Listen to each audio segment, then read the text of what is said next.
Hey Squadron Mates, Dan the Plastic Man here. Hope you guys are doing well. Please allow me to welcome you to the inaugural video of my new series, the Bulletin Board. This is going to be my news and thoughts series, and I truly hope you enjoy it, everyone. With that being said, let's jump into our first subject, the C3 show that happened in Tokyo. Social media had been ablaze with news about new MGs, RGs, and a new HGUC with the hint of Xeon's Night being given. And in the most anticlimactic matter, right before the show happened, the hobby mags dropped and spoiled all the surprises. Seriously, who schedules these shows? Anyways, let's get into the announcements. We'll start with BB Senshi since they did announce a new one. Making its debut from GM's Counterattack, and giving me quite a good laugh because of how the fight went, the Musha Mark III. Not a lot to really say about this guy. I mean, it looks cool, great colors, decent detailing. It's going to be a November release priced at about 1,400 yen. Granted, the prices listed on those visible signs have tax worked in, so bear that in mind. Moving on to high grades, and that whole Xeon's Night hint? How does one get that from Blue Destiny 2? I know it was captured by Xeon, but come on, it looks nothing like a knight. It's going to be a December release, and the price will be around 1,600 yen when you take tax out. Me personally, I'm going to build it as the Federation version. Those orange shoulders may work on the Ifrit, but not on this guy for me.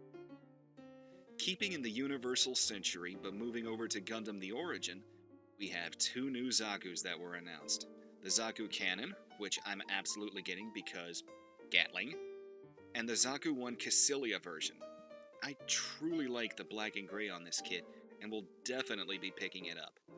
Both kits are November releases, and should retail for around 1,800 yen.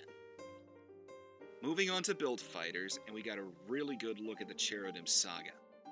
I'm no fan of 00, but I do like the coloring on this guy, so I am tempted to pick him up. As with most of the HG announcements in this program, he'll be arriving on shelves in November. Since we're talking about HGs, we need to discuss the sad truth about P Bandai announcements, and there are a lot of them. Most of them from GM's Counterattack, sadly. Starting with the Fenice Liberta. Fellini's new tricycle is going to be gracing the web shop instead of retail shelves in November, along with the insanely overpowered Gundam X Jumao. Seriously folks, the thing fires a beam with the diameter of a colony. Still though, P Bandai, so much rage at that.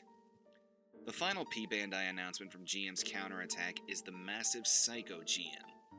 We'd seen this kit covered up in the display case for the GM or Gunpla Mafia GMs, and as soon as this thing showed up in the OVA, I knew that's what was in the display case.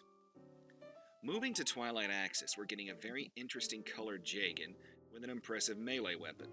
And this is the Jagan Burnham Core version.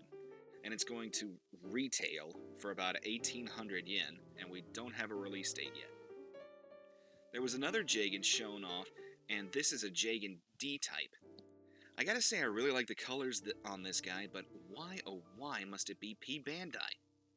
One thing that caught my eye was this picture of the Jagan display. See that spot that says Big News and Coming Soon?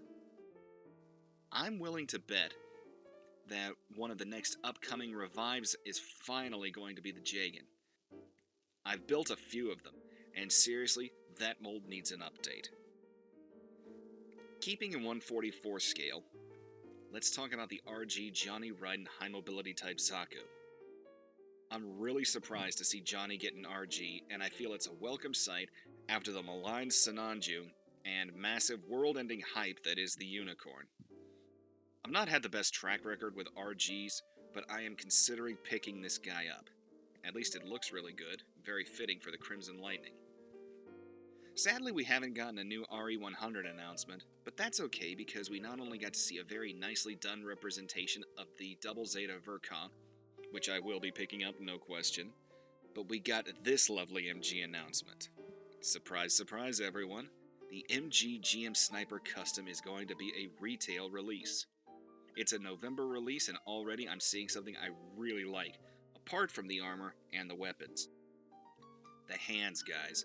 Those look to be the 2.5 style hands that we got on the MG Hyakushiki 2.0. I love having posable fingers, but honestly those 3.0 style hands are a handful. No pun intended. Again, as with all the releases shown, this guy is coming out in November and will definitely be added to my shelf. Well, I hope you all enjoyed this video.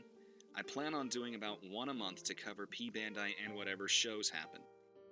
If you guys want to see a varying of the content, please let me know. Please also check out my Patreon for sweet patron rewards. Hope you guys have a great day, and I'll see you at the next video.